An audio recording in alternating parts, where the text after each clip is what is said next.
ओंकार बिंदु संयुक्तम नित्यम ध्यायन्ति योगिनः कामदं मोक्षदं चैव ओंकाराय नमो नमः।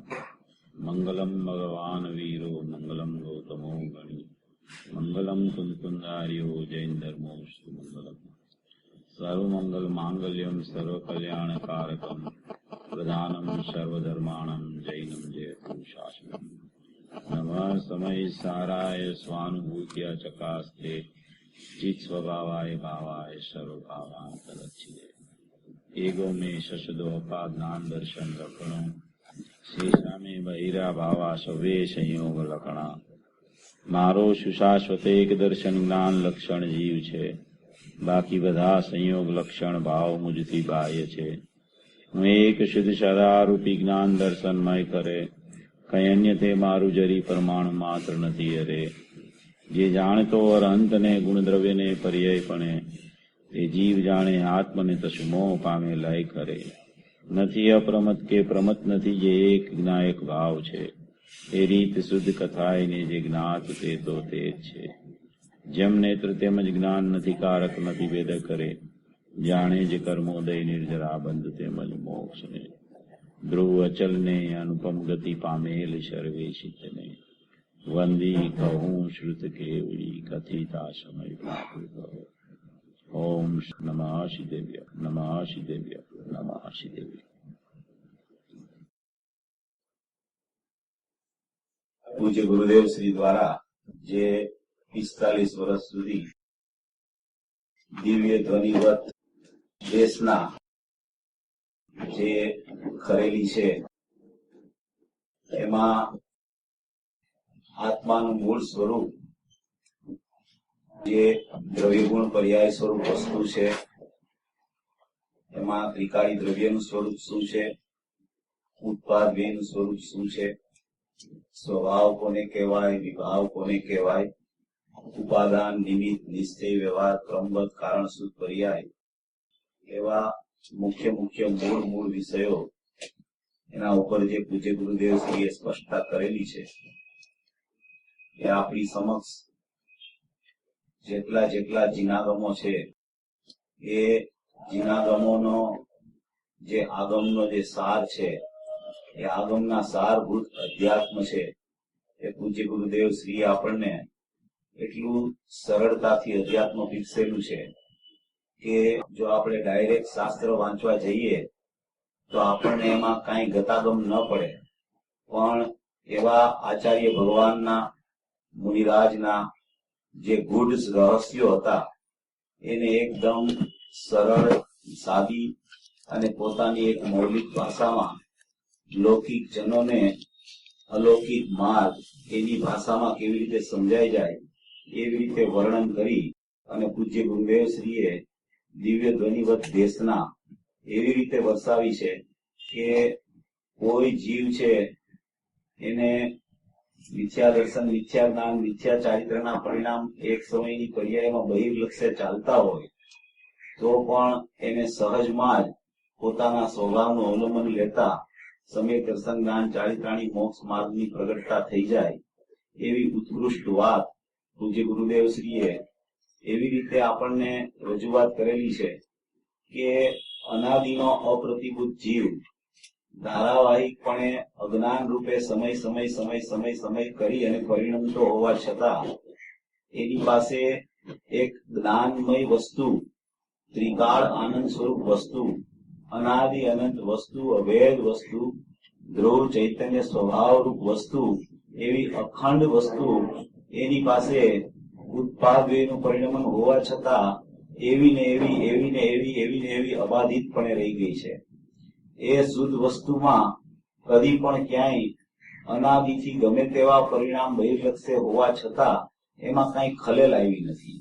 એવી જે શુદ્ધ વસ્તુ દરેક જીવ પાસે વર્તમાનમાં પડેલી છે, એવી અખંડતા, એવો ધ્રુવ સ્વભાવ, એવો જ્ઞાયક ભાવ, એવો ભૂતાર સ્વભાવ, અપરિણામી વસ્તુ એ અનાદિ અનંત એવી ને એવી પોતાની પાસે રહી ગઈ છે. એનું વર્ણન જે પૂજ્ય ગુરુદેવશ્રી આજના હમણાં પ્રવચનમાં પૂજ્ય બેનશ્રીના જે બોલ દ્વારા કરેલું છે એના ઉપર જ આપણે થોડી 45 મિનિટ ચર્ચા લેવી છે. તો એના ઉપર થોડો આપણે વિચાર કરીએ. આપણે બધા સાધર્મી ભાઈઓ બહેનો સાથે મળીને આનો વિચાર વિમર્શ કરીએ છીએ કે આમાં પૂજ્ય ગુરુદેવ શ્રી શું કહેવા માંગે છે, એમને સૂચિત કરવું છે, એમને અનાદિના પ્રતિભૂત જીવને પ્રતિભૂત કેવી રીતે બનાવવા છે, અને પૂજ્ય બેનશ્રીએ જે આમાં વાત કરેલી છે એનો મર્મ જે પૂજ્ય ગુરુદેવ શ્રી આમાં ખોલેલો છે એમાં એમને શું કહેવું છે. એટલી બધી અપૂર્વ બેનશ્રીના પ્રવચનો ઉપર જયારે પૂજ્ય ગુરુદેવ શ્રીનો સ્વાધ્યાય ચાલતો હોય ત્યારે એટલા પૂજ્ય ગુરુદેવ શ્રીને અપૂર્વ ભાવો આવતા હોય છે કે અમુક વાતો તો આપણને એમ થાય કે જયારે શાસ્ત્ર સ્વાધ્યાય પૂજ્ય ગુરુદેવ શ્રી કરતા હોય આચાર્ય ભગવાનનો ત્યારે પણ એવી સૂક્ષ્મ વાતો ન આવી હોય એવી બેનશ્રીના પ્રવચનમાં જે કોઈ બોલ આવે એના ઉપરથી ગુરુદેવ એટલા બધા ખીલી ઉઠતા હોય છે. એવી આ ધર્મરતન પૂજ્ય બેનશ્રીની અપૂર્વથી અપૂર્વ વાણી છે. અને એના ઉપર પૂજ્ય ગુરુદેવ શ્રી જેવા તીર્થંકર વત પુરુષે જે પ્રકાશન કર્યું છે એ પણ એટલું બધું અણમોલ અને અદ્વિતીય છે કે જે આપણને સાંભળતા જ આપણને એમ થઈ જાય કે મારો આત્મા છે ઈ આમ હથેળીમાં આપણને બતાવતા હોય એવું આપણને લાગે. એવી અપૂર્વથી અપૂર્વ વાત પૂજ્ય ગુરુદેવ શ્રી આમાં કરેલી છે. આજે 382મો બોલ ચાલ્યો એમાં પૂજ્ય ગુરુદેવ શ્રીએ ઉત્પાદ વે ધ્રુવ સ્વરૂપની આખી ચર્ચા લીધેલી કે ઉત્પાદ વે ધ્રુવ સ્વરૂપ એ આત્માનો સ્વભાવ છે. સદાય આત્મા છે એ ટકતું તત્વ છે અને એની સાથે જ બીજું ઉત્પાદ વે વાળું પરિણમતું પડતું પણ એનું પોતાનું જ છે. કોઈ પરિણમન છે એ ભૂતગલનું નથી, જીવનું જ પરિણમન ત્યાં રહેલું છે. અને એ પરિણમનમાં જે કોઈ ભાવો વર્તે છે એ જીવના જ ભાવ છે. ચાહે રાગ દ્વેષ મોહ આદિ ભાવ હો કે ચાહે સમ્યક દર્શન નામ ચારિત્રાણી મોક્ષ માર્ગ રૂપે પરિણમતા ભાવ હો, કોઈ પણ ભાવ હો તો એ ત્રિકાળી દ્રવ્ય અને એ પરિણમન એ બે થઈ અને આખું ઉત્પાદ ધ્રુવિતમ સત છે. અને એ આખો પ્રમાણ જ્ઞાનનો વિષય છે. એ પ્રમાણ જ્ઞાનનો વિષય છે. એમાં દ્રવ્ય પર્યાય સ્વરૂપ વસ્તુમાં એક આગમ પ્રમાણ કહેવામાં આવે છે અને એક અધ્યાત્મ પ્રમાણ કહેવામાં આવે છે. આગમ પ્રમાણ જે કહેવામાં આવે છે એમાં ત્રિકાળી દ્રવ્ય શાશ્વત વસ્તુ, એ શાશ્વત વસ્તુ ધ્રુવ છે, અખંડ છે, અભેદ છે, નહીં પરિણમતી ચીજ છે, સદાય ટકતી ચીજ છે, સ્થિર વસ્તુ છે. એનો આશ્રય લેવાથી જ અસ્થિર પર્યાય સ્થિર થઈ જાય છે. એવી જે ત્રિકાળી વસ્તુ છે, નિરાવલંબી પદાર્થ છે, કોઈનું અવલંબન એને નથી, પોતે પોતાથી પરિપૂર્ણ છે, કૃતકૃત્ય છે, અભેદ છે, અકારક અને અવેદક છે. એવી કુટસ્થ ધ્રુવ અપરિણામી વસ્તુ, અભેદ અખંડ વસ્તુ કે જેમાં અભેદ અખંડ કુટસ્થ અપરિણામી કહેતા પણ એનામાં અનંત ગુણો ભરેલા છે. એ ગુણોથી સભર છે. અભેદ અને કુટસ્થ ને ધ્રુવ કહેતા એ કઈ ખાલી નથી, એમાં કઈ છે જ નહીં એવું નથી, પણ એનામાં અભેદ અનંત ગુણો પડેલા છે, અભેદ ભાવે રહેલા છે. તેનો ભેદ હોતો નથી, માટે તેને અભેદ અખંડ અપરિણામી કુટસ્થ ધ્રુવ નિત્ય વસ્તુ કહેવામાં આવે છે. એવી એક જે સ્થિર વસ્તુ, જે અનાદિ અનંત વસ્તુ કે જેમાં કદી પરિણમન થતું જ નથી, એવી અપરિણામી વસ્તુ જે છે, પરિણમન થાય છે એ ઉત્પાદનમાં થાય છે અને એ પરિણમન ઉત્પાદનમાં થાય છે એ સમયે પર અપરિણામી વસ્તુ છે એવી ને એવી રહી જાય છે. એવી જે ત્રિકાળ ચીજ છે એને ત્રિકાળ દ્રવ્ય કહેવામાં આવે, ઉપાધિભૂત વસ્તુ કહેવામાં આવે, દ્રષ્ટિનો વિષય કહેવામાં આવે, સાધકનું ધ્યેય કહેવામાં આવે. સાધક પોતાના સાધ્યની પરિપૂર્ણતા માટે ધ્યેયને અવલંબન લઈ અને એનું સાધ્ય પ્રગટ કરવા માટે તત્પર હોય એવી જે અનાદિ અનંત ચીજ છે એને ત્રિકાળિક નાયક ભાવ ભૂતાર સ્વભાવ ધ્રુવ વસ્તુ કહેવામાં આવે છે. એ ટકતી વસ્તુ છે.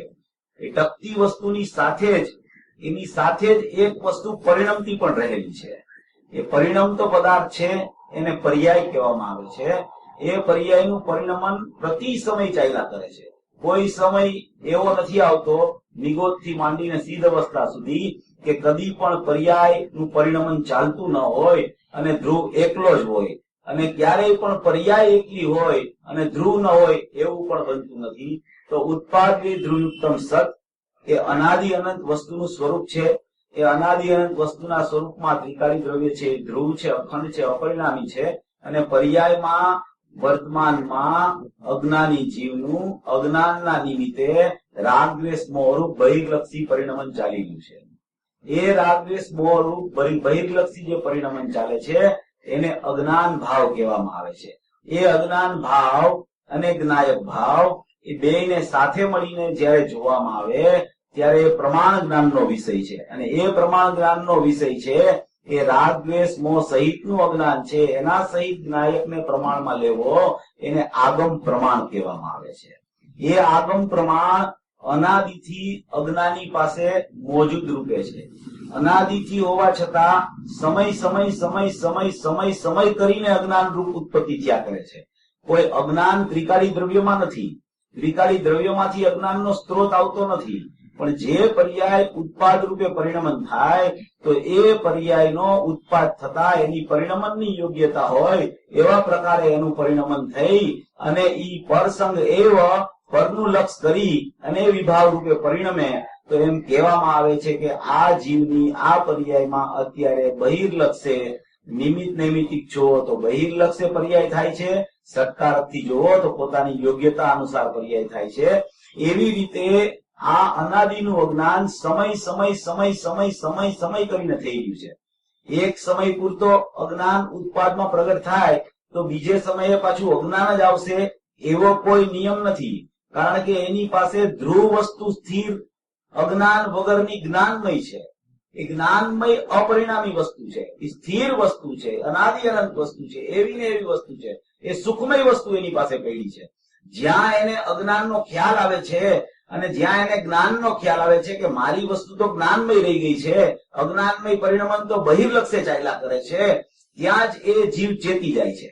એ જીવ ચેતી પૂજ્ય ગુરુદેવ શ્રીની વાણીનો ધોધ વહેતો હોય એમાં નાતા નાતા સ્નાન કરતા કરતા એને ખ્યાલ આવી જાય છે કે ઓહો મારા ગુરુ તો મારા સ્વભાવનો અચિંત્ય મહિમા મને બતાવી રહ્યા છે કે તું તો સુખમય છો, તું તો આનંદમય છો, તું તો જ્ઞાનમય છો. તારી અનાદિ નિધન વસ્તુ એવી છે કે એમાં અનંત ગુણોના ઓરડાથી ભરેલો છો. તું તારામાં ક્યાંય વિકાર નથી, તારામાં અલ્પજ્ઞતા નથી, તારામાં વિભાવરૂપી પરિણમન નથી, તું કોઈ એક અંશરૂપી વસ્તુ નથી, તું તો અંશી માત્ર છો, તું તો પોતાના સ્વભાવથી પરિપૂર્ણ છો, પોતાના સ્વભાવથી કૃતકૃત્ય છો, તારામાં કાંઈ અધુરાશ નથી. એવી તારી જે વસ્તુ છે એ જ્ઞાન આનંદ ને સુખમય રહી ગઈ છે. તો તારા અજ્ઞાનને તારે દૂર કરવું હોય, બહિર્લક્ષે જે પરિણમન ચાલે છે ત્યાંથી તું પાછો ફર, ત્યાંથી તું વ્યાવૃત થા. તું જ્ઞેય નિમગ્ન અનાદિનો થઈ ગયો છો તો એ જ્ઞેય નિમગ્ન પણ તારા જ્ઞાનમાંથી છોડી અને તારા જ્ઞાનને હું જ્ઞાયક છું એવી વૃત્તિ કેળવવા માટે તત્પર કર. તો વર્તમાનમાં જે તારી પર્યાયમાં બહિર્લક્ષે અજ્ઞાન ચાલી રહ્યું છે તો બીજે સમયે જ્યાં તને આવો ખ્યાલ આવશે ત્યાં તારી પર્યાયમાં ત્રિકાળી દ્રવ્યના લક્ષે પોતાની પર્યાયના સત્કારકથી બાહ્ય નિમિત્તનું અવલંબન છોડતા અને પોતાના દ્રવ્યનું અવલંબન લેતા એ પર્યાયનું પરિણમન સતરૂપે પોતાના સત્કારકથી થઈ જશે. એવી તારી પાસે અપૂર્વ નિધિ પડેલી છે અંદરમાં. તું કોરો કટ નથી, તું અનાદિ અનંત વસ્તુ છો, અનંત ગુણાત્મક છો. આખો આત્મા છે એ અસંખ્ય પ્રદેશી છે અને એ અસંખ્ય પ્રદેશી વિસ્તાર સામાન્ય સમુદાયથી ભરેલો છે અને એમાં એક એક પ્રદેશે અનંત ગુણ વ્યાપેલા છે. એક એક પ્રદેશે એક ગુણ, બીજા પ્રદેશે બીજા ગુણ, બીજો ગુણ, એમ નથી. કોઈ પણ પ્રદેશ ઉપર લક્ષ જાય તો અનંત ગુણ રૂપ ત્રિકાળી દ્રવ્યનું લક્ષ એ જ સમયે જીવને થઈ જાય છે. એવી અનાદિ અનંત વસ્તુ નિર્વિકલ્પ માત્ર અસંખ્ય પ્રદેશી, એનો કાળ પણ ત્રિકાળ, ભૂતકાળ, વર્તમાન કાળ, ભવિષ્યકાળ એવા ભેદ વિનાનો ત્રિકાળ કાળ અને અનંત ભાવ એટલે અનંત ગુણાત્મક વસ્તુ એવી દ્રવ્ય ક્ષેત્ર કાળ ભાવથી કદી પણ નહીં ખંડિત થતી અખંડિત વસ્તુ તારી પાસે વર્તમાનમાં મોજૂદ છે. એવી વસ્તુનો જો તને અંદરથી તારા જ્ઞાનમાં અને શ્રદ્ધામાં મહિમા આવે અને એવો જો તારા જ્ઞાનમાં નિર્ણય થઈ જાય અને એ જ્ઞાન જો આગળ વધતું ધ્રુવના મહિમાપૂર્વક એ તરફ ચાલવા માંડે, જ્યાંથી ધ્રુવનો પ્રવાહ વહેતો વહેતો અંદરથી ઉપયોગમાં આવે છે, એ ઉપયોગને ખ્યાલ આવી જાય કે હું જ્યાંથી આવ્યો છું એ વસ્તુ તો અંદરમાં પ્રવાહ રૂપે વહેતી છે અને ત્યાં જો મારો ઉપયોગ ચાલ્યો જાય તો મને હમણાં સુખની પ્રાપ્તિ થઈ જશે, હમણાં આનંદ ઉછળી પડશે, હમણાં સમ્યક જ્ઞાનની ઉત્પત્તિ થઈ જશે. એવું મારું સ્વભાવ રૂપી પરિણમન પણ અનાદિથી આ બાળ ગોપાળ સૌને અનુભૂતિ સ્વરૂપ ભગવાન આત્મા અનુભવમાં નિરંતર આવી રહ્યો છે. નિરંતર નિરંતર નિરંતર સદા સ્વયં પોતે જ એવો અનુભૂતિ સ્વરૂપ ભગવાન આત્મા પોતાના જ્ઞાનમાં અનાદિથી જાણવામાં, અનુભવમાં એટલે જાણવામાં આવી રહ્યો છે. છતાં પણ એની બહિર્દ્રષ્ટિને કારણે, એવી બહિર્દ્રષ્ટિ રૂપી અજ્ઞાનને કારણે એને મૂળ વસ્તુ જે જ્ઞાન રૂપ ભાવ છે કે જે જ્ઞાનના ઉપયોગમાં અનાદિથી અનુભૂતિ સ્વરૂપ ભગવાન આત્મા અનુભવમાં આવી રહ્યો છે એવું વાસ્તવિક જ્ઞાન શ્રદ્ધા નહીં હોવાને કારણે જીવ સમયવર્તી અજ્ઞાની થાય છે. સમયનું અજ્ઞાન કરીને ધારાવાહિક અજ્ઞાન અત્યાર સુધી ચાલ્યું છે. હવે એ અજ્ઞાનને દૂર કરવા માટે પૂજ્ય ગુરુદેવ શ્રી હમણાં ફરમાયું બેન શ્રીના બોલમાં કે તારી જ્ઞાયક ચીજ છે, તારો અભેદ સ્વભાવ છે, તારી પરિપૂર્ણ વસ્તુ છે, એ તો અનંત ગુણાત્મક છે.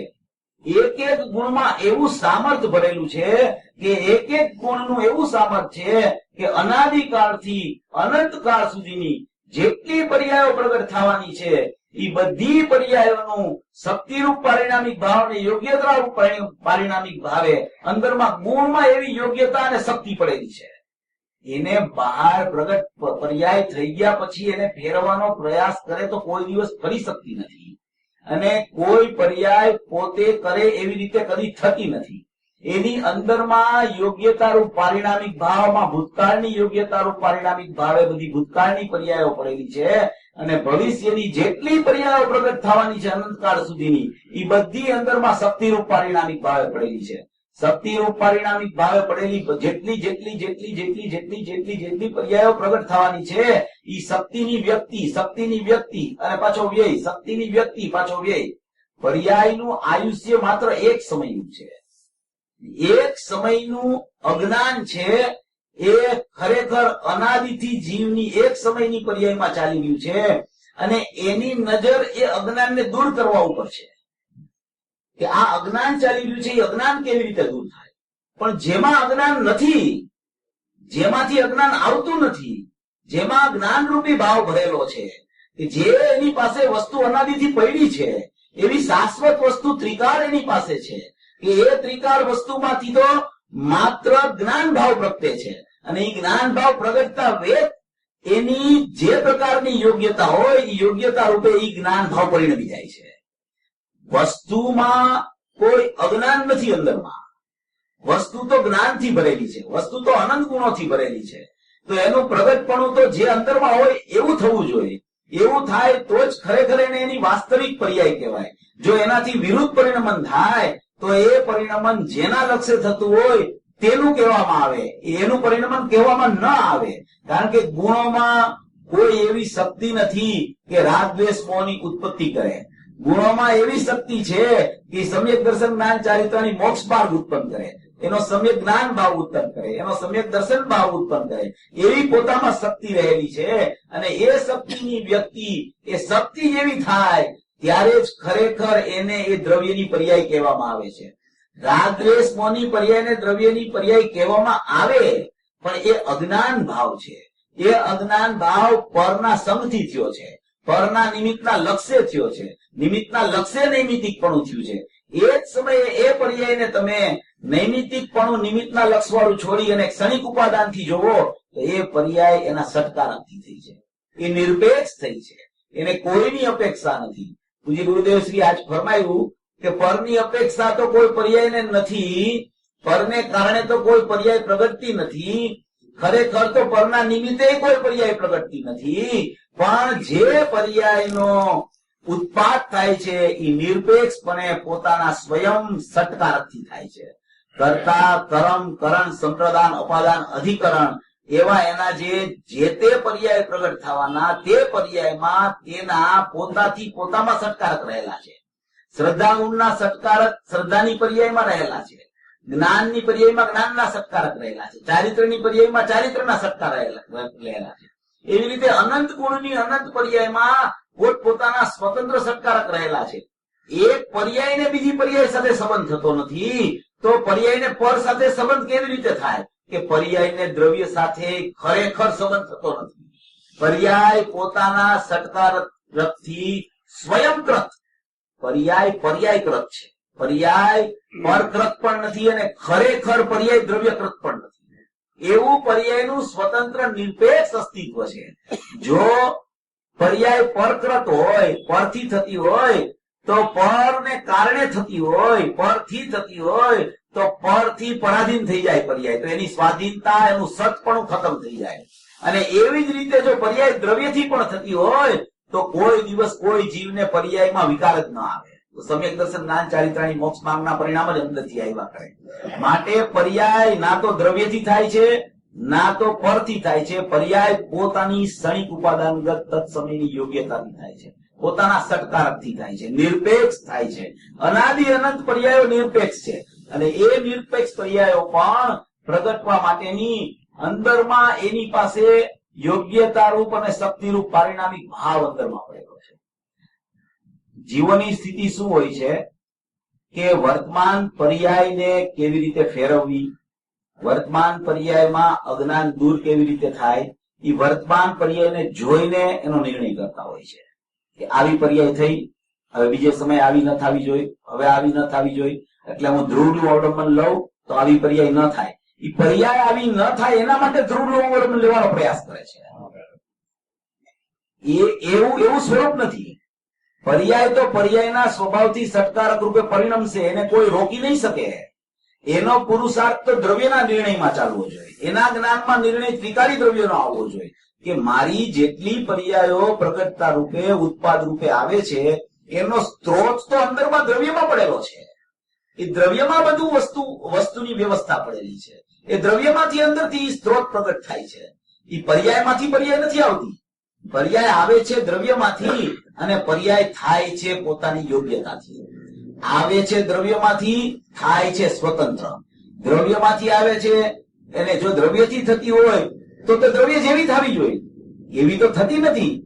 અને પાછી આવે છે તો દ્રવ્યમાંથી જ આવે છે, દ્રવ્યમાંથી, અને એનું પરિણમન થાય છે સ્વતંત્ર. એ સ્વતંત્ર પરિણમનને કોઈ રોકી શકતું નથી. માટે રાગને દૂર કરવા માટે જે જીવ તત્પર છે એ રાગને દૂર કરવા માટેની તત્પરતા તો હોવી જ જોઈએ, એ સારી છે.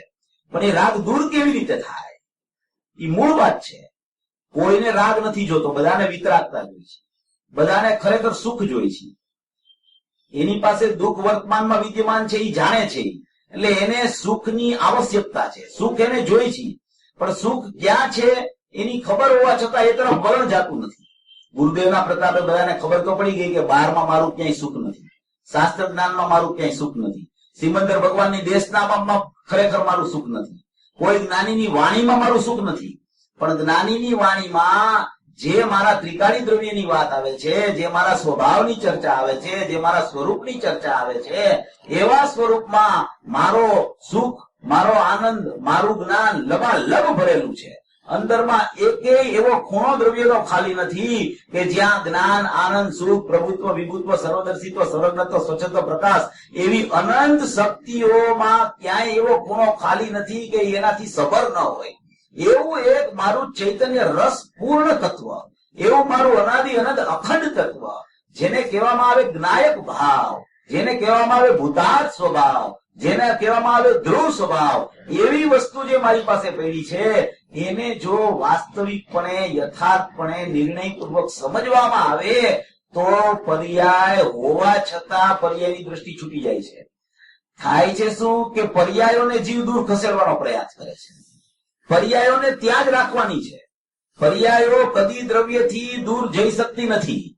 પર્યાય અને દ્રવ્ય વસ્તુનું સ્વરૂપ છે, પ્રમાણના દ્રવ્યનું સ્વરૂપ છે દ્રવ્ય પર્યાય સ્વરૂપ. એ ત્યાંથી કદી ખસી શકતી નથી. પર્યાય ગમે તેટલો એને દૂર કરવાનો પ્રયત્ન કરે પણ એ દ્રવ્ય છે ત્યાં જ પર્યાય હોય છે.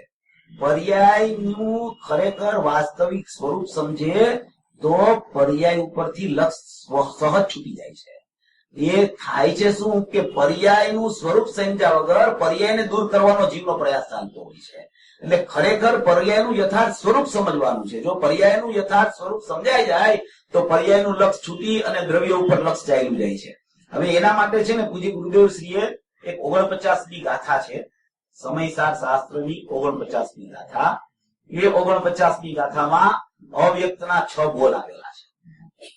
એ અવ્યક્તના બોલ પૂજ્ય ગુરુદેવ શ્રીના રોજના સ્વાધ્યાયમાં હતા. એ પૂજ્ય ગુરુદેવ શ્રી 47 શક્તિ, 47 નઈ, અલિંગરણના 20 બોલ, અવ્યક્તના 6 બોલ, શ્રીમદ રાજચંદ્રના સ્વદ્રવ્ય પરદ્રવ્યના 10 બોલ, નિયમસારની ઘણી ગાથાઓ, 38 ગાથા, 50 ગાથા, 51 થી 55 ગાથા, 77 થી 81 ગાથા, એ બધી ગાથાઓનો અને એનો સ્વાધ્યાય પૂજ્ય ગુરુદેવ શ્રી રોજ કરતા હતા, નિરંતર. આ બધા એના પ્રિય વિષયો હતા અને એ વિષયો ઉપર પૂજ્ય ગુરુદેવ શ્રીના ખાસ પ્રવચન પણ થયા. કોઈ પ્રવચનો પૂજ્ય ગુરુદેવ શ્રીએ આ છપાશે એવી ભાવનાથી કર્યા હોય તો એવા એ જ પ્રવચન છે 143 જે પૂજ્ય ગુરુદેવ શ્રીના ખાસ પ્રવચન થયા, કે જેમાં સ્વયં પૂજ્ય ગુરુદેવ શ્રી બોલ્યા કે આ પ્રવચનો છપાશે અને આમાં ઘણું ગૂઢ રહસ્ય ભરેલું છે. એવા જે શક્તિના પ્રવચનો, 47 નઈના પ્રવચનો, અવ્યક્તના બોલ, એમાં અવ્યક્તના બોલ જે છે એમાં પેલો બોલ છે કે 6 દ્રવ્ય સ્વરૂપ લોક છે એનાથી ભિન્ન મારું ત્રિકાળી દ્રવ્ય છે. બીજો બોલ છે કસાયોનો સમૂહ એવો ભાવક ભાવ એનાથી મારી ચૈતન્ય વસ્તુ જુદી છે. ત્રીજો બોલ છે ચિત્ત સામાન્યમાં ચૈતન્યની સર્વ વ્યક્તિઓ સમસ્ત વ્યક્તિઓ અંતર નિમગ્ન છે. આપણે ત્રીજા બોલની વ્યવસ્થા સમજવી છે. ચોથો બોલ છે કે ક્ષણિક વ્યક્તિ માત્ર ત્રિકાળી દ્રવ્ય નથી. પાંચમો બોલ છે વ્યક્ત અવ્યક્તનું એકી સાથે પ્રતિભાસન થવા છતાં વ્યક્તપણું અવ્યક્તપણાને કદી સ્પર્શતું નથી. અને છઠ્ઠો બોલ છે પોતે પોતાથી જ બાહ્ય અભ્યંતર સ્પષ્ટપણે અનુભવાઈ રહ્યો હોવા છતાં એ સદાય પોતે પર્યાયોથી ઉદાસીનપણે જ વર્તતો હોય છે. આવા જે 6 બોલ અવ્યક્તના આચાર્ય ભગવાને કીધા, એના ઉપર પૂજ્ય ગુરુદેવ શ્રીએ જે તત્વ ચર્ચા કરી, જે વિષય ખોલ્યો, એ વિષયમાં ત્રીજો બોલ છે અત્યંત પ્રયોજન છે.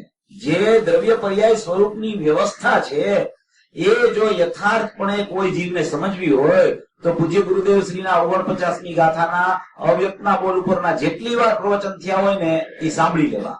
તો એમાં એટલી બધી સુંદરતાથી દ્રવ્ય પર્યાયનું સ્પષ્ટીકરણ પૂજ્ય ગુરુદેવ શ્રીએ કરેલું છે કે જો એ જીવને ખ્યાલમાં આવી જાય, એ જીવને એ પ્રકારનો નિર્ણય થઈ જાય તો એ નિર્ણય વાળું જ્ઞાન છે ને એ વિચાર જે જ્ઞાનમાં નિર્ણયનો ચાલે છે એ વિચારવાનની તરફ ઢળી જાય. એવી મૂળભૂત વાતની વ્યવસ્થા પૂજ્ય ગુરુદેવ શ્રીએ એમાં સ્પષ્ટીકરણમાં લીધેલી છે. એમાં એમ કહેવા માંગે છે કે ચિત્ત સામાન્યમાં ચૈતન્યની સર્વ વ્યક્તિઓ સમસ્ત વ્યક્તિઓ અંતર નિમગ્ન છે. ચિત્ત સામાન્ય એટલે જ્ઞાન સામાન્ય, એમાં ચૈતન્યની એટલે કે જ્ઞાયક દેવની, સમસ્ત વ્યક્તિઓ એટલે બધી પર્યાયો. ચિત્ત સામાન્યમાં ચૈતન્યની સમસ્ત વ્યક્તિઓ અંતર નિમગ્ન છે, અંતરમાં જ છે બધું. દ્રવ્યની બહાર જીવનું કાંઈ છે જ નહીં. દ્રવ્યની બહાર એટલે પર્યાયમાં જીવનું કાંઈ નથી. જે બધું છે જીવનું એ બધું દ્રવ્યમાં રહેલું છે, દ્રવ્યમાં સમાવિષ્ટ છે.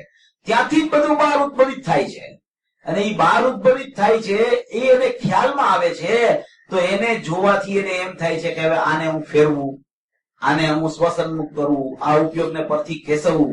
પણ એ ઉપયોગને પરથી સ્વમાં લઈ જવા માટેની પણ એક વ્યવસ્થિત વિધિ છે, જે વિધિ પૂજ્ય ગુરુદેવ શ્રીએ આ અવ્યક્તના ત્રીજા બોલમાં વર્ણન કરેલી છે. એમાં એમ કહેવા માંગે છે કે ચિત્ત સામાન્યમાં ચૈતન્યની સમસ્ત વ્યક્તિઓ અંતર્નિમગ્ન છે. એટલે કે જેટલી પર્યાયો અનાદિકાળથી પ્રગટ થઈ રહી છે વર્તમાનની પર્યાય સુધીની, અને વર્તમાન પર્યાય પછીની જેટલી ભવિષ્યકાળની પર્યાયો પ્રગટ થવાની છે, અને વર્તમાન પર્યાય તો અત્યારે ઉત્પાદરૂપ છે. જેટલી ભૂતકાળની પર્યાયો પ્રગટ થઈ, એક સમયે પ્રગટ થઈ, બીજે સમયે વ્યય થઈને અંદર પાણીના વિફારે ચાલી ગઈ, પાછી એ જ સમયે બીજે સમયે પાછી ઉત્પન્ન થઈ, પાછી એના પછીના સમયે વ્યય થઈને અંદર પાણીના વિફારે ચાલી ગઈ. એમ અનાદિકાળથી આ ઉત્પાદ વ્યય ચાલ્યા કરે છે. એ ઉત્પાદ વ્યય ચાલે છે. એમાં અંદરથી ક્યાંય રાગ દ્વેષ નથી આવતો, અંદરથી ક્યાંય અજ્ઞાન નથી આવતું. અંદરથી તો ઉત્પાદ આવે છે. અંદરથી જો રાગ દ્વેષમો આવતા હોય તો કાયમ રાગ દ્વેષમો આવ્યા કરે, અને અંદરથી સમ્યક જ્ઞાન આવતું હોય તો કાયમ એ જ આવ્યા કરે. પણ અંદરથી તો ઉત્પાદનો અંશ પ્રગટ થાય છે. એ અંશ જે સમયે પ્રગટ થાય છે એ જ સમયે એનું પરિણમન થાય છે. એ જ સમયે એનું પરિણમન એની પોતાની સત્કારક રૂપ યોગ્યતાથી એનું પરિણમન એ જ સમયે જે દ્રવ્યે જે ક્ષેત્રે જે કાળે જે ભવે જે ભાવે જે નિમિત્તે જેમ પર્યાયનું પરિણમન થવાનું હોય એવું જ પરિણમન એમાં એની યોગ્યતા અનુસાર થાય છે. એને કોઈ ફેરવવા માટે ઇન્દ્ર નરેન્દ્ર જીનેન્દ્ર સક્ષમ નથી. એવું એનું સત્કારક રૂપ પરિણમન છે. હવે એ પરિણમન સમજો કે મિથ્યા દર્શન નું થયું તો મિથ્યા દર્શન અંદરથી નથી આવતું. મિથ્યા જ્ઞાન નું થયું, મિથ્યા જ્ઞાન અંદરથી નથી આવતું. મિથ્યા ચારિત્ર નું થયું તો મિથ્યા ચારિત્ર અંદરથી નથી આવતું. તો દ્રવ્ય એવું થઈ જાય અને પાછું આવે છે અંદરથી જ, આવે છે અંદરથી ભાવ અને પરિણમે છે પોતાથી, આવે છે અંદરથી, થાય છે સ્વતંત્ર. આ એક બહુ ગજબની વાત છે. જીવને કાં એમ થઈ જાય છે કે આખું દ્રવ્ય છે ને અજ્ઞાન રૂપ થઈ ગયું છે, એમાંથી બધું આવે છે. અને કાં એને એમ થાય છે કે આ પર્યાયો છે ને એનું સત્વ કાંઈ અંદરમાં છે જ નહીં, પર્યાય ખાલી એમને બહાર છે. એવું નથી. પર્યાયોનું સત્વ અંદરમાં જ છે, પર્યાયો અંદરથી જ આવે છે અને અંદરથી મિથ્યા દર્શન, મિથ્યા જ્ઞાન, મિથ્યા ચારિત્ર ખરેખર કાંઈ આવતું જ નથી. આવું અનાદિથી એક એક એક એક એક એક સમય કરી અને પર્યાયનો ઉત્પાદ થાય છે. એ પોતાના સત્કારકથી પરિણમે છે અને વ્યય થઈને પાછી અંદર ચાલી જાય છે. હવે જેવો ઉત્પાદ થાય છે એવો જ વ્યય થાય છે બીજે સમયે. જેવો ઉત્પાદ છે, જેમ ઉત્પાદ કાંઈ લઈને નથી આવતો એમ વ્યય પણ કાંઈ લઈને નથી જતો. જે એક સમયનું પરિણમન થયું અજ્ઞાન રૂપ કે જ્ઞાન રૂપ, એ બધી ઉપાધિ બહાર રહી જાય છે અને જે અંશ અંદરથી આવે છે એવો જ અંશ બીજે સમયે વ્યય થઈને અંદર પારિણામિક ભાવે અંદર ચાલ્યો જાય છે. એટલે અંદરમાં કાંઈ અશુદ્ધતા જાતી નથી, અશુદ્ધતા બહાર રહી જાય છે અને જે અંશ અંદરથી પ્રગટ થયો હતો એવો જ અંશ અંદર જે વ્યય રૂપે જાય છે. એ જે સમયે જેવું ક્રિયારૂપી પરિણમન થયેલું એવું પરિણમનની યોગ્યતા લઈને એ અંશ અંદર ચાલ્યો જાય છે. હવે એ અંશ યોગ્યતા લઈને જાય છે એનો અર્થ એમ કે જેવી પર્યાય પ્રગટ રૂપે પ્રગટ થયેલી એવું જ્ઞાન લઈને એ અંશ અંદર ચાલ્યો જાય છે. બીજું કાંઈ અંદર જાતું નથી. તો આ પરિણમન જે અજ્ઞાન રૂપ ચાલે છે ને એ સમયવતી ચાલે છે. આગળ પાછળ કાંઈ સંબંધ નથી. કોઈ અજ્ઞાનનો સ્ટોક અંદર નથી, કોઈ રાગદ્વેષ મોહનો સ્ટોક અંદર નથી. વર્તમાન પર્યાયની જો તમે સ્વતંત્રતા નિરપેક્ષતાથી જોવો તો એની યોગ્યતાથી એવું પરિણમન થયું છે. અને એને તમે નિમિત્ત નૈમિતિક સંબંધથી પણ જોવો. એક જ પર્યાય છે ને, એક જ પર્યાયનો ઉત્પાદ, એ એક પર્યાયના ઉત્પાદના બે રૂપ છે, કોઈ એક રૂપ નથી. એ જ પર્યાયને તમે ક્ષણિક ઉપાદાનથી પણ જોઈ શકો અને એ જ પર્યાયને તમે નૈમિતિકથી પણ જોઈ શકો. પર્યાય એને કોઈ એમ કે આ સત્કારકથી થઈ છે, એને કાંઈ બીજી નિમિત્ત નૈમિતિક કોઈ સંબંધ જ નથી, તો એ પણ ભૂલ થઈ જાય છે. કોઈ એમ કે એ નિમિત્ત નૈમિતિક સંબંધથી જ થઈ છે, એનું સત્કારક પરિણમન છે જ નહીં, તો એમાંય ભૂલ થઈ જાય છે. સાપેક્ષતાનું જ્ઞાન રાખવાનું છે અને નિરપેક્ષતાની શ્રદ્ધા રાખવાની છે. જ્યાં સાપેક્ષતાનું જ્ઞાન થાય છે અને નિરપેક્ષતાની શ્રદ્ધા થાય છે તો એવું જે જ્ઞાન શ્રદ્ધા થાય છે એની દ્રષ્ટિ પર્યાય ઉપરથી છૂટી અને સીધી દ્રવ્ય ઉપર ચાલી જાય છે. કારણ કે એને ખ્યાલ આવી જાય છે કે પર્યાય નિરપેક્ષ છે, પર્યાય સટકારકથી થઈ છે, પર્યાય થવા યોગ્ય થઈ છે, પર્યાય એના પરિણમનની યોગ્યતા અનુસાર થઈ છે. તો એવો જીવ પછી પર્યાયને જોવાનું બંધ કરે છે. આચાર્ય ભગવાને જે કીધું છે ને કે પર્યાર્થિક ચક્ષુને સર્વથા બંધ કરી દે, તો જે જીવને નિર્ણયપૂર્વક આવો યથાર્થ પરિણામનો ખ્યાલ આવે છે એવો જીવ પર્યાર્થિક ચક્ષુ એવા જીવની બંધ થાય છે. અને એને સાપેક્ષનું જ્ઞાન પણ એ જ સમયે હોય છે કે પર્યાય થઈ તો હવે નિરપેક્ષતામાં સમજો કે મિથ્યાત્વ ચાલ્યા જ કરે, ચાલ્યા જ કરે, ચાલ્યા જ કરે, ચાલ્યા જ કરે, તો એમ કે એ તો થવા યોગ્ય થયું છે, એ તો નિરપેક્ષ છે, એ તો થવાનું થયું છે. તો પણ હવે દૂર કેવી રીતે થાય? થવા યોગ્ય તો થઈ ગયું, પણ હવે બીજે સમયે ન આવે એના માટે કઈક પુરુષાર્થ તો કરવો પડે કે નહીં? કે પછી ક્રમબદ્ધનો સિદ્ધાંત એવો છે કે મિથ્યાત્વ આવે તો આવવા દેવું, એવું સ્વરૂપ નથી. મિથ્યાત્વની પ્રગટતાના સમયે બે પ્રકારના નિમિત્ત પડે છે. એમાં એક આંતરિક નિમિત્ત છે, એક બહિરંગ નિમિત્ત છે. એક બહિરંગ નિમિત્ત છે એમાં દર્શન મોહનો ઉદય છે અને ઈ નિમિત્ત પડે છે. અને અહીંયા નૈમિતિક પર્યાય પોતાથી થઈ છે, પણ એને નિમિત્તના સંગે થયેલી હોવાથી એને નૈમિતિક કહેવામાં આવે છે. અને એ જ નૈમિતિક પર્યાયને એના સત્કારકથી જોવો તો એ મિથ્યાત્વ સત છે, એ સ્વતંત્રપણે થયું છે.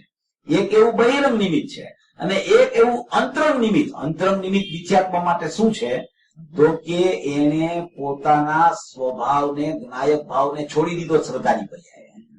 એને જ્ઞાયક ભાવનું અહમ કરવું જોઈએ, એની બદલે એનું અહમ ત્યાંથી ચૂત થઈ ગયું છે. તો એ પણ એને અંદરના સ્વાભાવિક નિમિત્તને છોડ્યું હોવાથી એની પર્યાયમાં વર્તમાનમાં મિથ્યાત્વનો ઉત્પાદ થયો છે. આવી બે સાપેક્ષતા એનું બરાબર જ્ઞાન કરી અને જે એની પર્યાયનો નિરપેક્ષતાનો નિર્ણય કરે છે એ જીવની દ્રષ્ટિ સીધી દ્રવ્ય ઉપર ચાલી જાય છે. એમ પૂજ્ય ગુરુદેવ શ્રીને ક્રમબદ્ધના સત્કારકના ઉત્પાદ વયના થવા યોગ્યતાના સિદ્ધાંતમાં કેવું છે. હવે એ પર્યાયો બધી અંદર ભૂત ભવિષ્યની પારિણામિક ભાવે પડેલી છે. એક પારિણામિક ભાવના તમે વર્તમાન પર્યાયથી બે ભેદ પાડી શકો છો.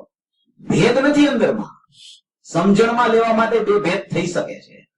એક વર્તમાન પર્યાય અત્યારે પ્રગટ છે તો એના સિવાયની જેટલી પર્યાયો વ્યય થઈને અંદર ચાલી ગઈ છે એ બધી ભૂતકાળનો પારિણામિક ભાવ છે. એ ભૂતકાળનો પારિણામિક ભાવ છે ને એ યોગ્યતારૂપ પારિણામિક ભાવ કહેવામાં આવે છે. અને જેટલી વર્તમાન પર્યાય પછીની ભવિષ્યની અનંતકાળ સુધીની જેટલી પર્યાયો પ્રગટવાની છે, જેટલી પર્યાયો, એ બધો શક્તિરૂપ પારિણામિક ભાવ છે. હવે ઈ શક્તિરૂપ પારિણામિક ભાવ કીધો અને આને યોગ્યતારૂપ પારિણામિક ભાવ કીધો. એ બેયના નામ જુદા કેમ? પારિણામિક ભાવ તો અખંડ એક છે, એ તો ધ્રુવ છે, એની દ્રષ્ટિ કરવાની છે. પણ જ્ઞાનમાં એવા ભેદ આપણે પાડીને સમજી શકીએ છીએ. સમજવા માટે આવા ભેદ છે. અવલંબન લઈએ છીએ ત્યારે પારિણામિક ભાવ અખંડનું અવલંબન આવે છે, એવા ભેદ અંદર હોતા નથી ત્યારે. પણ જયારે તમે વર્તમાન પર્યાયથી ચર્ચા કરો તો ભૂતકાળની પર્યાયો જે છે એ બધી અંદરમાં પારિણામિક ભાવે ચાલી ગઈ છે ને, એ અંદરમાં પારિણામિક ભાવે એ પર્યાયનો અંશ વ્યય થઈને ગયો છે. એ પર્યાયનો અંશ વ્યય થઈને અંદર ચાલ્યો ગયો છે તો એ પારિણામિક ભાવે યોગ્યતા લઈને ગયો છે. તો એ યોગ્યતા રૂપ પારિણામિક ભાવ જે કીધો એ યોગ્યતા કહેવાનો આશય એ છે કે ભવિષ્યમાં કદી હવે એ પર્યાયનો ઉત્પાદ થવાનો નથી. એક વખત જે પર્યાયનો ઉત્પાદ થઈને વ્યય થઈને પારિણામિક ભાવે જે અંશ ચાલ્યો જાય એ અંશ કદી પણ ભવિષ્યમાં પ્રગટ થતો નથી. એટલા માટે જ કોઈ પણ પ્રકારના ગમે તેવા ઉત્કૃષ્ટમાં ઉત્કૃષ્ટ શુભ ભાવ ચાલતા હોય તો પણ પૂર્વ પર્યાયના શુભ ભાવનું નિમિત્તપણું પામી અને વર્તમાન પર્યાય કદી પ્રગટ થતી નથી. એવી એની દરેક પર્યાયની સ્વાધીનતા છે, એની સટકારકતા છે. પૂર્વ પર્યાય વર્તમાન પર્યાય સાથે સંબંધ નથી, વર્તમાન પર્યાય ભવિષ્યની પર્યાય સાથે સંબંધ નથી. આવી રીતનો અંદરમાં ભૂતકાળનો યોગ્યતારૂપ પારિણામિક ભાવ છે અને ભવિષ્યની જેટલી પર્યાયો પ્રગટ થવાની છે, અનંત અનંત અનંત અનંત અનંત અનંત જીવ અનંતકાળ સુધી રહેવાનો છે. એ અનંતકાળની જેટલી પર્યાયો છે એ અંશ રૂપે અંદરમાં પારિણામિક ભાવે દ્રવ્યમાં પડેલી છે. પણ એ કેવી પડેલી છે? શક્તિરૂપ પડેલી છે. એ શક્તિરૂપ શા માટે પડેલી છે કે શક્તિની પ્રતિ સમયે વ્યક્તિ થાય છે અને યોગ્યતાની કદી વ્યક્તિ હવે થવાની નથી. માટે એને કહેવામાં આવે છે યોગ્યતારૂપ પારિણામિક ભાવ. અને ભવિષ્યની પર્યાયો જેટલી પ્રગટ થાય છે એ પારિણામિક ભાવ છે એને કહેવામાં આવે છે શક્તિરૂપ પારિણામિક ભાવ. કારણ કે શક્તિની વ્યક્તિ થાય છે, શક્તિ વ્યક્ત નથી થતી. જો શક્તિ વ્યક્ત થઈ જાય તો શક્તિમાં અધુરાશ આવી જાય. શક્તિની વ્યક્તિ કહેવામાં આવે છે ઉત્પાદને. ત્યારે શક્તિ એમને એમ રહી જાય છે, શક્તિમાં કઈ વધઘટ નથી. જો શક્તિમાં વ્યક્તિ થતા કઈ વધઘટ થઈ જાય તો અવલંબન લેવા માટે ત્રિકાળી દ્રવ્ય અધૂરું થઈ જાય. એવું અધૂરું ત્રિકાળી દ્રવ્ય નથી, વધઘટથી જુદું છે. ગમે તેટલી પર્યાયોનો ઉત્પાદ થાય, ગમે તેટલી પર્યાયો વ્યય થઈને અંદર ચાલી જાય, પણ છતાં ત્રિકાળી દ્રવ્ય એવું ને એવું ધ્રુવ ધ્રુવ ધ્રુવ ધ્રુવ ધ્રુવ ધ્રુવ ધ્રુવ એવું ને એવું રહી જાય છે. આવી રીતે શક્તિની વ્યક્તિ થાય છે અને ભૂતકાળની પર્યાયો યોગ્યતારૂપ પારિણામિક ભાવે સમાઈ જાય છે. અને આ બધું જે ભૂતકાળનો પારિણામિક ભાવ કયો કે શક્તિરૂપ પારિણામિક ભાવ ભવિષ્યનો કયો, એ પારિણામિક ભાવ તો અખંડ એક ધ્રુવ છે. આ તો એને જયારે ઉત્પાદ વ્યય ધ્રુવયુક્તમ સત સમજવું હોય ત્યારે આવા ભેદથી જો ન સમજે તો વાસ્તવિક સ્વરૂપ એને સમજાતું નથી. માટે કહેવાનું તાત્પર્ય પૂજ્ય ગુરુદેવ શ્રીનું આ બે બોલમાં એ હતું કે બધું તારા દ્રવ્યમાં અંદરમાં પડેલું છે, તારું બહાર કાંઈ નથી. જે બહારમાં આવે છે એ પણ બધું અંદરથી આવે છે અને બહારમાં જે વિકૃત પરિણામ થાય છે, વિકાર પરિણામ થાય છે, એ પરના લક્ષ્ય થાય છે અને અવિકારી પરિણામ થાય છે એ સ્વના લક્ષ્ય થાય છે. નિમિત્તથી જો તો અવિકારી પરિણામમાં સ્વનિમિત્ત છે અને વિકારી પરિણામમાં પરનિમિત્ત છે, અને સત્કારકથી જો તો એ પર્યાય સત અહેતુક છે. પોતાના સ્વભાવથી, પોતાના સત્કારકથી, પોતાની યોગ્યતાથી, પોતાના સત અહેતુકપણાથી થાય છે. એને કોઈ ફેરવવા સમર્થ નથી. આવા જ્ઞાન શ્રદ્ધાનો જેને વાસ્તવિક પર્યાયનો પણ નિર્ણય થઈ જાય એવા જીવનું જ્ઞાન શ્રદ્ધાન પણ ત્રિકાળી દ્રવ્ય તરફ ઢળી જાય છે. અને એ જે વર્તમાન પર્યાય બાર છે ને, એ વર્તમાન પર્યાય વ્યક્ત બાર શા માટે છે? આમાં તો એમ લખ્યું છે કે ચિત્ત સામાન્યમાં ચૈતન્યની સમસ્ત વ્યક્તિઓ અંતર્નિમગ્ન છે. તો સમસ્ત વ્યક્તિઓમાં વર્તમાન પર્યાય બાર રાખવાનું શું પ્રયોજન છે? આમાં આચાર્ય ભગવાને સમસ્ત વ્યક્તિ કીધી છે. ગુરુદેવે એમાંથી મૂળિયું કાઢ્યું, અધ્યાત્મનું મૂળિયું કાઢ્યું. આચાર્ય ભગવાન તો લખી જતા હોય છે, એના ભાવ અંદરથી કાઢવાને એ તો મહાપુરુષનું કામ છે. આ મહાપુરુષનો જો યોગ આપણને ન થયો હોત તો આપણી કોઈ તાકાત નથી કે આમાંથી આપણે કોઈ એનો સાર કાઢી શકીએ. હું તો ત્યાં સુધી હું એમ કહું છું કે ગુરુદેવ એક જ જગતમાં વક્તા છે, બીજા બધા શ્રોતા છે. કોઈ વક્તા છે જ નહીં. કોઈએ વક્તા બનવાની જરૂર નથી. ગુરુદેવને એકને વક્તાપણે સ્થાપી અને જો એને જે વાત કરેલી છે એના ઉપર જો વિચાર, ચિંતન, મનન અને એકાગ્રતા ચાલે ને તો કોઈ જીવનું મિથ્યાત્વ લાંબો ટાઈમ ટકે એવું છે નહીં. તો એ વર્તમાન પર્યાયને જે પૂજ્ય ગુરુદેવ શ્રીએ એટલી બધી અપૂર્વ વાત કરી છે એમાં કે વર્તમાન પર્યાય બહાર રહે છે, ભૂતકાળની ને ભવિષ્યકાળની અંદર છે. તો વર્તમાન બહાર શા માટે રાખી છે એને? કે એ વર્તમાન પર્યાય આવા ત્રિકાળી દ્રવ્યનો નિર્ણય કરવા માટે બહાર છે. ત્રિકાળી દ્રવ્યનો નિર્ણય કરવા માટે બહાર છે, બીજું બહારનું જાણવા માટે બહાર નથી. એનો સ્વપર પ્રકાશક સ્વભાવ હોવા છતાં સ્વનું જાણવું ન થાય ત્યાં સુધી પરનું જાણવું પણ ખરેખર યથાર્થ કહેવામાં આવતું નથી. અને સ્વપર પ્રકાશક સ્વભાવ તો જ્ઞાનનો પોતાનો સ્વતંત્ર છે. પરને કારણે પર પ્રકાશક નથી, એ સ્વને કારણે પણ સ્વપ્રકાશક નથી. પોતાનો સ્વતંત્ર સ્વપર પ્રકાશક એક સમયની જ્ઞાનની પર્યાયનો છે. અને એ જ્ઞાનની સ્વપર પ્રકાશક પર્યાયમાં જ્ઞાન છે, એ જ્ઞાન અંદરથી પ્રગટ થાય છે. એ જ સમયે એ જ્ઞાન પરિણમીને જ્ઞેયાકાર રૂપ પરિણમે છે. અને એ જ્ઞેયાકાર છે એ પરપ્રકાશક છે, અને એ જ્ઞાનાકાર છે એ સ્વપ્રકાશક છે. એવું જ્ઞાનાકાર રૂપ જ્ઞેયાકાર જ્ઞાન છે એને સ્વપર પ્રકાશક જ્ઞાન કહેવામાં આવે છે. એ સ્વપર પ્રકાશક જ્ઞાનમાં એ જ્ઞાન પોતે પોતાના જ્ઞેયાકારોને જાણે છે. ત્યાં એને ખબર પડી જાય છે કે બહારમાં આવા જ્ઞેયો છે. એ કદી બહાર જ્ઞેયોને જાણવા માટે નજર નથી કરતું. એ જ્ઞાનમાં પોતાના જ્ઞાનને જાણતા, પોતાની જ્ઞાયકની સન્મુખતાથી પોતાના જ્ઞાનમાં પોતાના જ્ઞાનાકાર રૂપ જ્ઞેયાકારને જાણતા એને આખા જગતના લોકાલોકનું જ્ઞાન વર્તી જાય છે. અને એવી જ પર્યાયનો ઉત્પાદ અંદરથી થાય છે સ્વપર પ્રકાશક. પોતાના જ્ઞાનમાંથી જ એવું જ્ઞાન આવે છે સ્વપર પ્રકાશક કે એમાં જ જ્ઞાનાકાર રૂપ જ્ઞેયાકાર પ્રગટ થતા બની જાય છે. અને એ જ્ઞાનાકાર રૂપ જ્ઞેયાકારને જાણતા એને બાહ્યમાં જેવા જ્ઞેયો છે એવી ખબર પડી જાય છે. એટલે જેવું જ્ઞેયાકાર જ્ઞાન પ્રગટ થાય છે એવા જ 12માં જ્ઞેયો હોય છે. નહીં કે 12માં જેવા જ્ઞેયો હોય છે એવું અહીંયા જ્ઞેયાકાર જ્ઞાન થાય છે. અહીંયા જ્ઞેયાકાર જ્ઞાન જેવું પ્રગટ થાય છે એવા જ 12માં જ્ઞેયો હોય છે. એનું નામ જ ખરેખર જ્ઞાનની દિવ્યતા છે. પરને જાણવું, પરને ન જાણવું, સ્વને જાણવું, સ્વને ન જાણવું, ઈ બધું સટકારકથી એની એક સમયની સ્વપર પ્રકાશક પર્યાયમાં ચાલ્યા કરે છે. એને કોઈ રોકી શકતું નથી. ઈ પોતાનો સ્વતઃસિદ્ધ સ્વભાવ છે. આવી પૂજ્ય ગુરુદેવ શ્રીએ અને પૂજ્ય બેન શ્રીએ અપૂર્વ વાત જ્ઞાન શ્રદ્ધાનના નિયમ પૂર્વક, જ્ઞાન શ્રદ્ધાનની પર્યાય પૂર્વક ત્રિકાળી દ્રવ્યને બતાવવાની વાત કરેલી છે. આવી જે અપૂર્વ વાત છે એ સર્વ મુમુક્ષુ જીવો તો રોજ સાંભળતા જ હોય છે. પણ આ બધી વાત સાંભળી, આ બધી વસ્તુને પોતાના નિર્ણયમાં લઈ અને જ્ઞાનમાં નિર્ણય થાય ત્યારે જ ખરેખર શ્રદ્ધા કામ કરે છે. જ્યાં સુધી જ્ઞાનમાં આવા દ્રવ્ય સ્વભાવ અને પર્યાય સ્વભાવનો નિર્ણય યથાર્થપણે જે જીવને થતો નથી ત્યાં સુધી જ્ઞાન પૂર્વક શ્રદ્ધાન થવું ઘણું મુશ્કેલ છે. અને જ્ઞાન જ્યારે નિર્ણય આવો સમ્યક પ્રકારે કરવા માટે તત્પર થાય છે ત્યારે જ એ જ્ઞાનમાં શ્રદ્ધામાંથી, એ જ્ઞાનનો નિર્ણય થતા શ્રદ્ધામાંથી મિથ્યાત્વનો પરિપાક ગળવા માંડે છે. અને એ ગળતા ગળતા જેમ જેમ જેમ જ્ઞાનમાં જ્ઞાયકનો નિર્ણય દ્રઢ થતો જાય છે, એ જ્ઞાયકનો નિર્ણય કરી અને નિર્ણયને દ્રઢ કરવો એટલું જ આપણું કર્તવ્ય છે.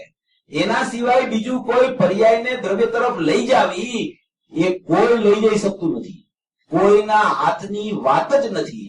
એ જ્ઞાનમાં જ્ઞાયકનો નિર્ણય થયો, જ્ઞાનમાં ત્રિકાળી સ્વભાવનો નિર્ણય થઈ જાય, જ્ઞાનમાં અભેદ સ્વભાવનો, ધ્રુવ સ્વભાવનો, અપરિણામી તત્વનો, એકરૂપ તત્વનો, નિત્ય તત્વનો, અખંડ તત્વનો, ભૂતાર્થ સ્વભાવનો નિર્ણય થાય અને એ નિર્ણયની પ્રક્રિયા જ્ઞાનમાં ચાલે. એ જ્ઞાનમાં એ નિર્ણયની દ્રઢતા થયા કરે, દ્રઢતર ને દ્રઢતમ થાય જ્યાં ઈ જ્ઞાનમાં શ્રદ્ધામાં સમ્યક દર્શનની પ્રાપ્તિ થાય અને એ જ્ઞાન સમ્યક જ્ઞાન રૂપે પરિણમી જાય છે. આવી મૂળભૂત વાત પૂજ્ય ગુરુદેવ શ્રી અને પૂજ્ય બેન શ્રી આપણને ફરમાવે છે. અનંત જ્ઞાનીઓનો આ જ પ્રકારનો ઉપદેશ હોય છે. આચાર્ય ભગવાન થી માંડી, જેઠ સિમંદર ભગવાન થી માંડી, આચાર્ય ભગવાન, પદ્મ પ્રબંધલાની દેવ મુનિરાજ, અમૃતચંદ્ર આચાર્ય દેવ, પૂજ્ય ગુરુદેવ શ્રી, બેન શ્રી, સોગાનીજી, જે કોઈ જ્ઞાનીઓ થઈ ગયા છે ગુરુદેવના કાળમાં પણ, એ બધા જ્ઞાન શ્રદ્ધાની મૈત્રીપૂર્વક ઉપદેશ આપતા હોય છે. અને સર્વ મુમુક્ષુ જીવો, સર્વભવી જીવો આવી રીતે જ્ઞાન શ્રદ્ધા પૂર્વક પોતાના જ્ઞાયકનો નિર્ણય કરી અને મોક્ષ માર્ગમાં પ્રયાણ કરી અને મોક્ષ લક્ષ્મીને વરે એવી મંગળ